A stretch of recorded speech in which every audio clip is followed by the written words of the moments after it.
شاندار بیان ہے اس میں، شاندار نصیحت ہے. تو جملہ سنتے نا، الا لا ایمان لمن لا محبت لا، اس کا مطلب کیا ہے؟ سن لو، اس کا ایمان نہیں ہے جس کے دل میں نبی پاک سے محبت نہیں ہے. محمد کی محبت دین حق کی شرط اول ہے. دا فرسٹ کنڈیشن، محمد کی محبت دین حق کی شرط اول ہے.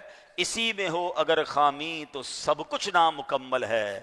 کی محمد سے وفا تو نے تو ہم تیرے ہیں، یہ جہاں چیز ہے کیا لوح و قلم تیرے ہیں. ایمان کمپلیٹ ہی نہیں ہوتا جب تک نبی پاک سے محبت نہ کی جائے. مگر کیا نبی پاک کی اولاد سے بھی محبت ہمارے ایمان کے لیے ضروری ہے؟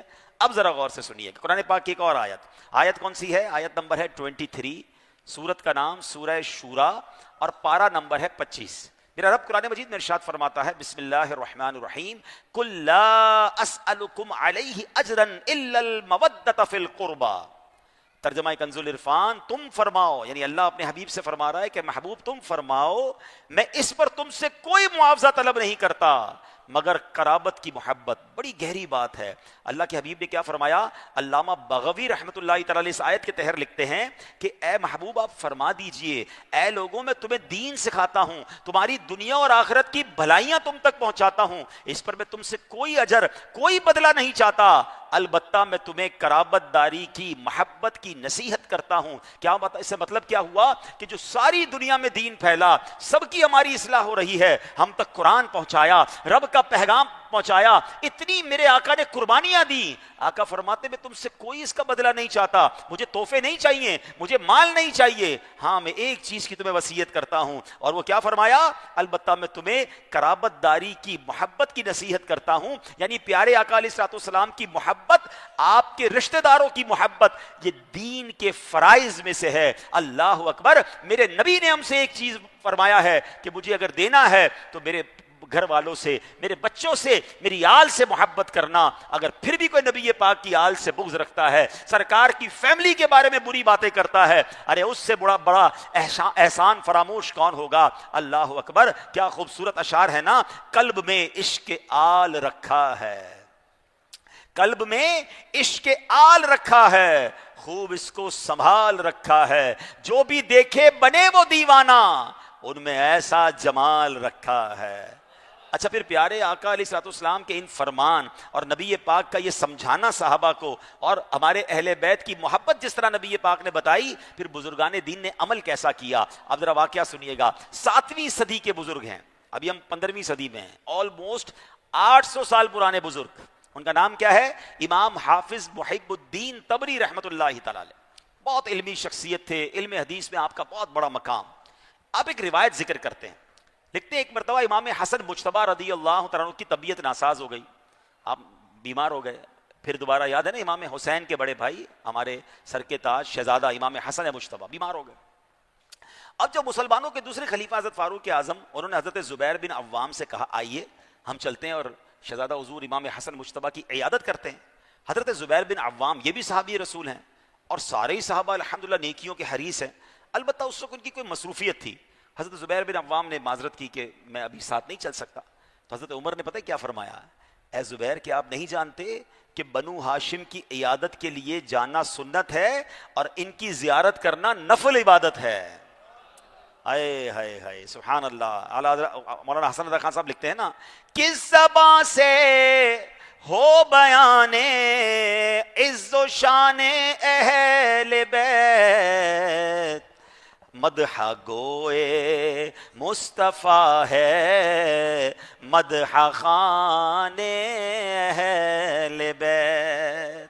کیسی نرالی شان ہے آل رسول کی، صرف زیارت کر لے بندہ تو اس کو نفل عبادت کا ثواب مل جاتا ہے.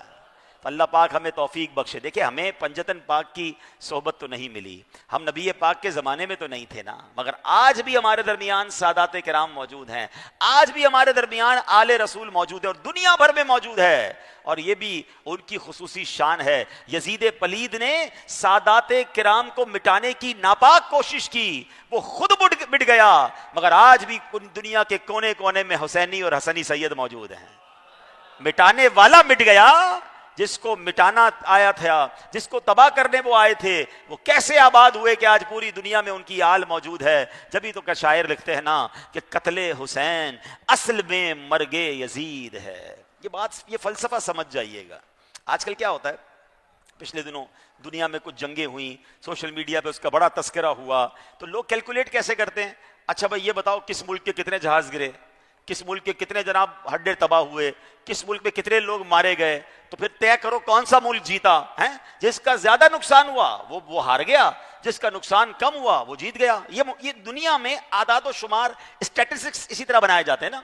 مگر یہ عجیب جو ہے وہ جنگ ہے، بیسیکلی اس کو جنگ بھی نہیں کہہ سکتے، امام حسین تو لڑنے گئے نہیں تھے، مگر اگر آپ غور کریں تو اعداد و شمار میں امام حسین والوں کا تو زیادہ لاس ہوا تھا، نقصان تو ان کا زیادہ ہوا، تقریباً سارے مرد شہید ہو گئے سوائے ایک دو کے، ادھر ہزاروں یزیدی واپس گئے ہیں، یہاں تو خواتین بیوہ ہو گئیں، بچے یتیم ہو گئے۔ لیکن مجھے بتاؤ نا، جو یزید کا نام لینے والا کون ہے؟ کون کہتا ہے کہ وہ جیت گیا؟ کون کہتا ہے کہ کامیابی نصیب ہوئی؟ دنیا بھر میں صدیاں گزر گئی، لوگ اسے لعنت دے رہے ہیں، یزیدیوں کو لعنت مل رہی ہے، اور ساری دنیا میں اگر دلوں پر راج ہے تو امام حسین کا راج ہے۔ یزیدی فوج برباد ہو گئی، ان کی سوچ برباد ہو گئی، شہید امام حسین ہوئے مگر دفن یزیدی سوچ ہو گئی۔ تبھی تو شاعر لکھتا ہے کہ قتل حسین اصل میں مرگ یزید ہے، اسلام زندہ ہوتا ہے ہر کربلا کے بعد۔ تو ہمیں بھی یہی سوچنا ہے، تھوڑے ہیں یہاں تو یار غلط کام زیادہ ہو رہا ہے، سارے ہی کر رہے ہیں، میں اکیلا کیا کر سکتا ہوں، میں بھی انہی کے ساتھ ہو جاتا ہوں۔ امام حسین بھی یہی کر لیتے نا۔ اے حسینیوں، اے امام حسین سے محبت کرنے والوں، میرے امام یہ درس دے کر گئے ہیں، چاہے تعداد میں تم تھوڑے ہو مگر حق کے ساتھ کھڑے رہنا، باطل کے ساتھ مل نہ جانا، برائی کا ساتھ نہ دینا، ان کے آگے گھٹنے مت ٹیک دینا۔ بے شک تم کچھ کر نہ سکو مگر روز قیامت انشاءاللہ حسینی قافلے میں شامل ہو جاؤ گے۔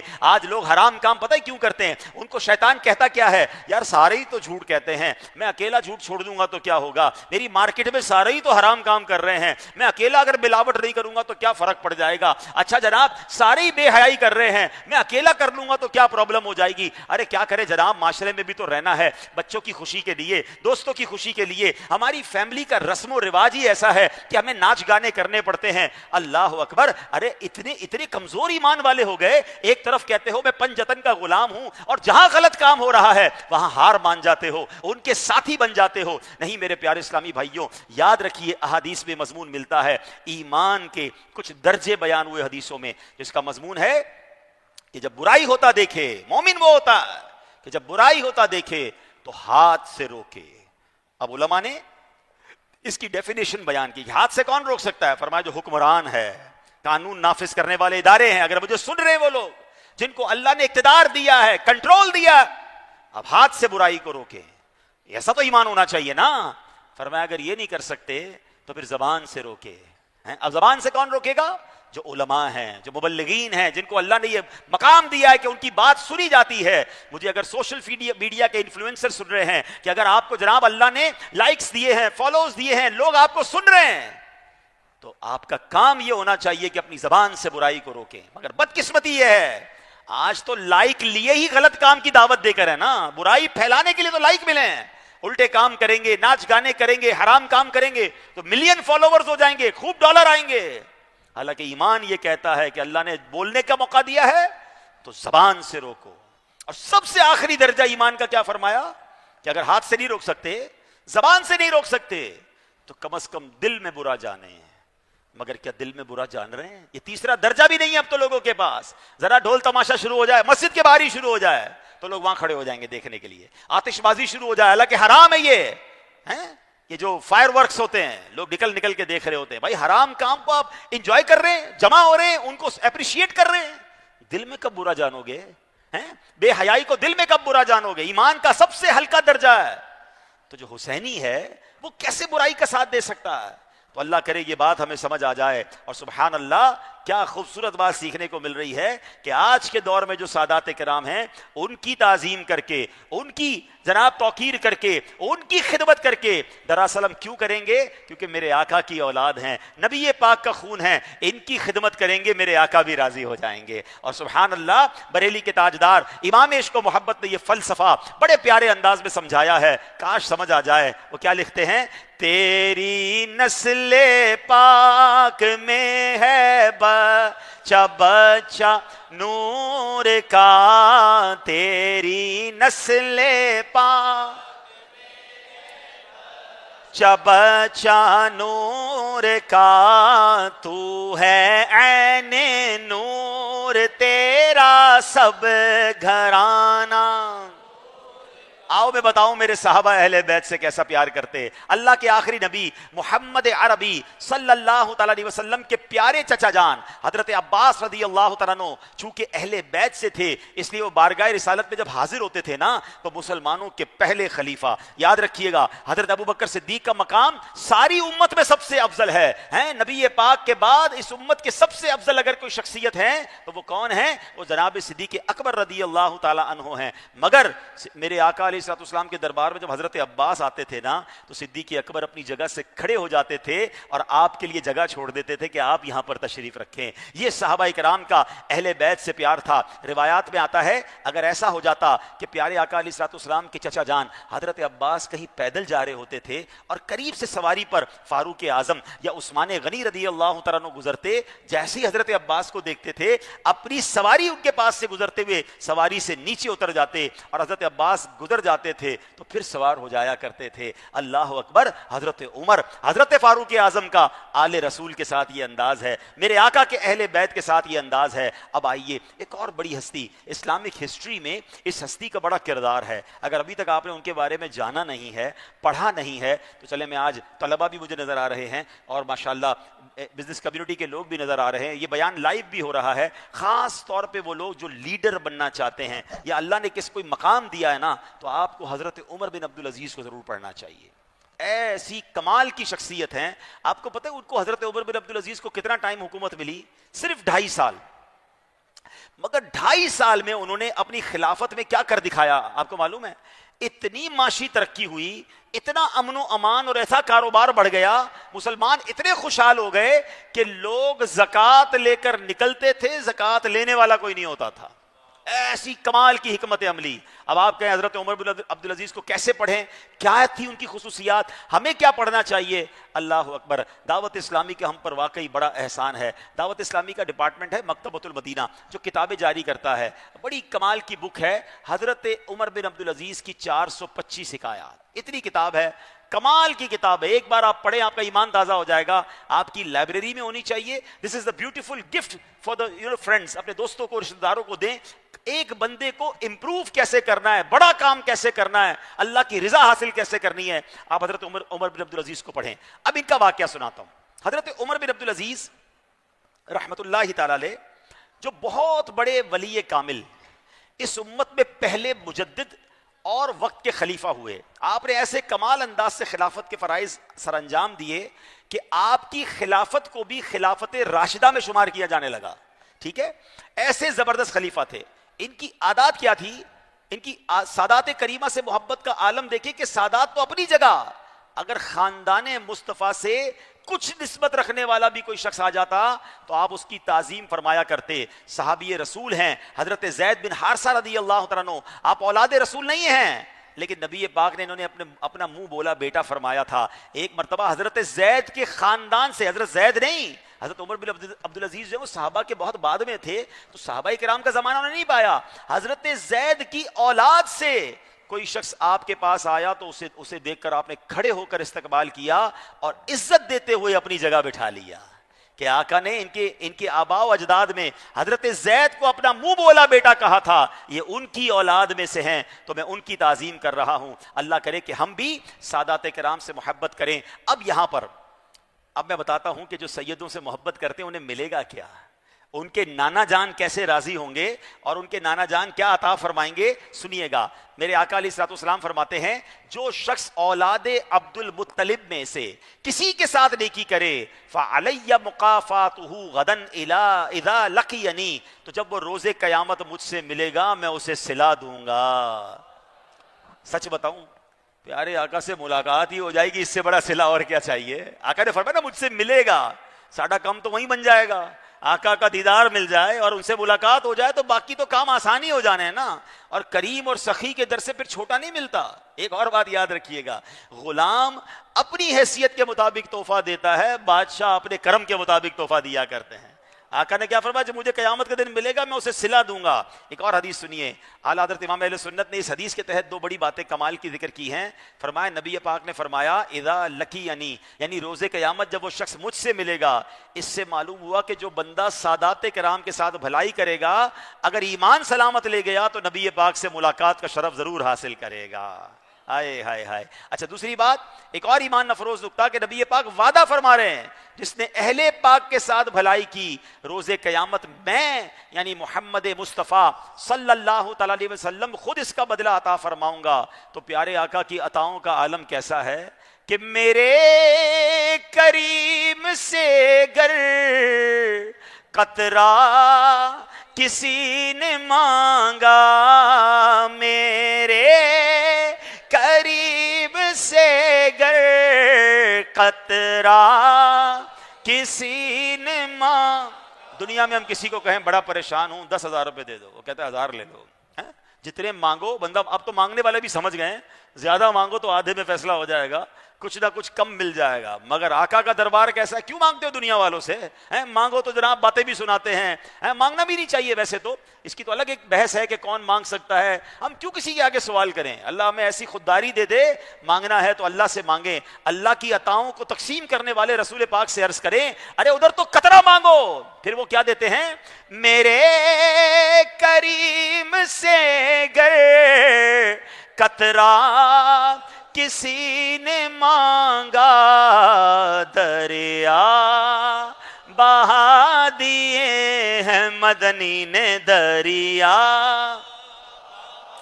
دیے ہیں در بے بہا، در کہتے ہیں موتیوں کو، ہیں ہیروں کو، بے بہا بیش قیمت ایکسپینسو، صرف قطرہ مانگنے پر دریا بھی بہائے اور موتی بھی عطا فرما دیے ہیں، دریا بہا دیے ہیں در بے بہا۔ سبحان اللہ۔ اب آگے چلتے ہیں، حضرت خواجہ غلام فرید رحمۃ اللہ تعالی کوٹ مٹھن شریف والے بڑے بزرگ ہیں۔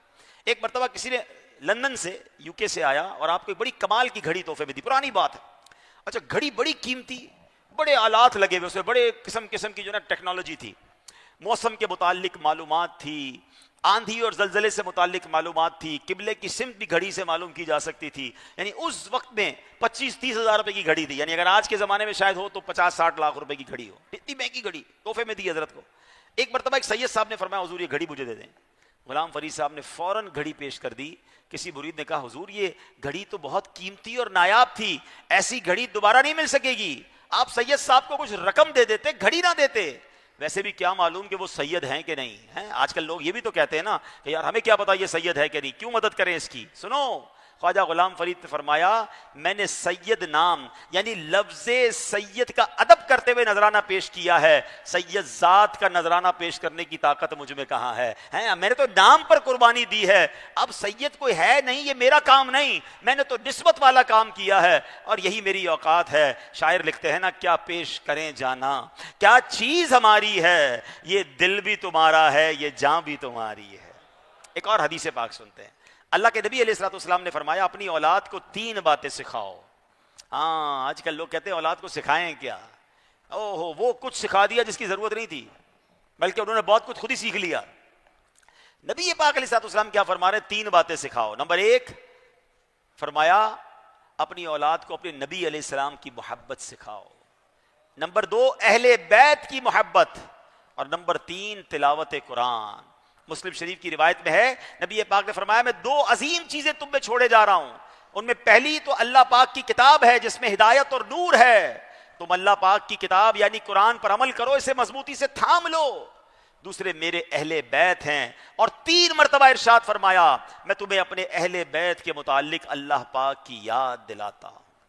اس قدر نبی پاک نے بار بار تاکید سے فرمایا کہ میرے اہل بیت کے معاملے میں اللہ سے ڈرنا، ان کی خدمت بھی کرو، ان کی برکتیں بھی لوٹو۔ نانا حسنین سلطان کونین صلی اللہ علیہ وسلم نے فرمایا لا یؤمن عبد حتی اکون احب الیہ من نفسہ وتکون عطرتی احب الیہ من عطرتہ۔ بڑی کمال کی بات ہے، فرمایا اس وقت تک کوئی کامل مومن نہیں ہو سکتا جب تک میں اس کو اپنی جان سے پیارا نہ ہو جاؤں، یعنی مجھے اپنی جان سے زیادہ کس سے پیار کرنا ہے؟ پیارے آقا سے پیار کرنا ہے۔ اور فرمایا میری اولاد اس کو اپنی اولاد سے زیادہ پیاری نہ ہو جائے، یعنی اپنے بچوں سے زیادہ، اپنی اولاد سے زیادہ اگر ہمیں کسی سے پیار کرنا ہے تو نبی پاک علیہ الصلوۃ والسلام کی اولاد سے پیار کرنا ہے۔ تو اے میرے پیارے اسلامی بھائیوں، اپنے بچوں کو محبت رسول کی تعلیم دیجئے، اپنے بچوں کو محبت اہل بیت کی تعلیم دیجئے، تلاوت قرآن سکھائیے، صحابہ اور اولیاء کرام کا ادب سکھائیے۔ میرا بچے کا ایمان اور عقیدہ ٹھیک ہوگا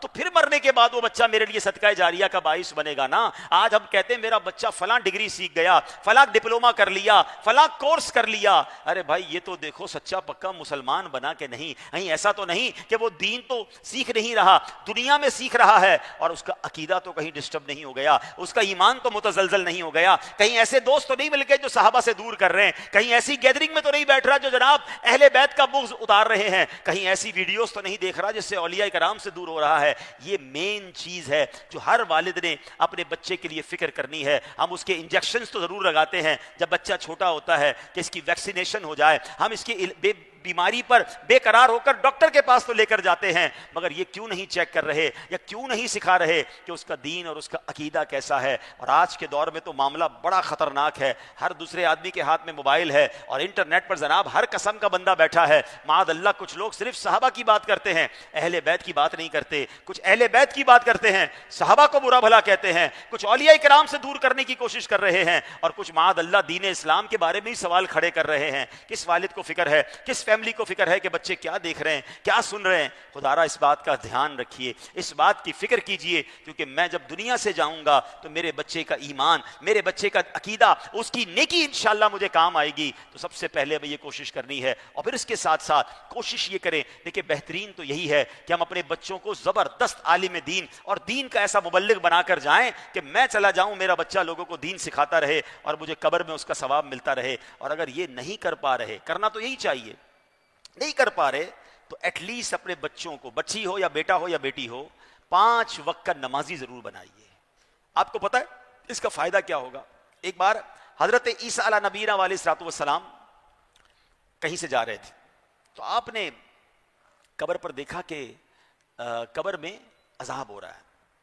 تھوڑے عرصے بعد جب واپس آئے تو اس قبر میں نور کی بارش ہو رہی۔ اللہ کے نبی تھے آپ، قبر کے حالات جان لیتے تھے۔ تو اب کیا ہوا؟ آپ نے اللہ کی بارگاہ میں عرض کیا، میرے مولا یہ جو ہے اس بندے پر تو عذاب ہو رہا تھا، اب انوار و تجلیات کی بارش ہو رہی ہے۔ اللہ نے فرمایا اے عیسیٰ، یہ بندہ جب مرا تھا نا بڑا گناہگار تھا، اس کے گناہوں کی وجہ سے قبر میں عذاب ہو رہا تھا، مگر جب یہ مرا تھا تو اس نے ایک اپنی وائف کو، اپنی بیوی کو حاملہ یعنی پریگننٹ چھوڑا تھا۔ مرنے کے بعد اس کے یہاں بچہ پیدا ہو گیا، بچہ کچھ عرصے میں بڑا ہوا، مدرسے گیا تو قاری صاحب نے کہا بیٹا پڑھو بسم اللہ الرحمن الرحیم۔ بیٹے نے پڑھا بسم اللہ الرحمن الرحیم۔ اے عیسیٰ مجھے حیا آئی کہ جس کا بیٹا زمین کے اوپر مجھے رحمان اور رحیم کے نام سے پکار رہا ہے، اسی کے باپ کو میں قبر کے اندر، زمین کے اندر عذاب دوں۔ اے عیسیٰ میں نے اس بچے کے بسم اللہ پڑھنے کی برکت سے باپ سے عذاب قبر کو دور کر دیا۔ ایک بار بسم اللہ بیٹا پڑھے، باپ سے عذاب دور ہو جائے۔ جس کا بیٹا ماشاءاللہ روز 5 ٹائم نماز پڑھے، میں کہتا ہوں بچہ ہمارے لیے دعا نہ بھی کرے نا، صرف نمازی ہو، تو آپ کو پتہ کیا ہوگا؟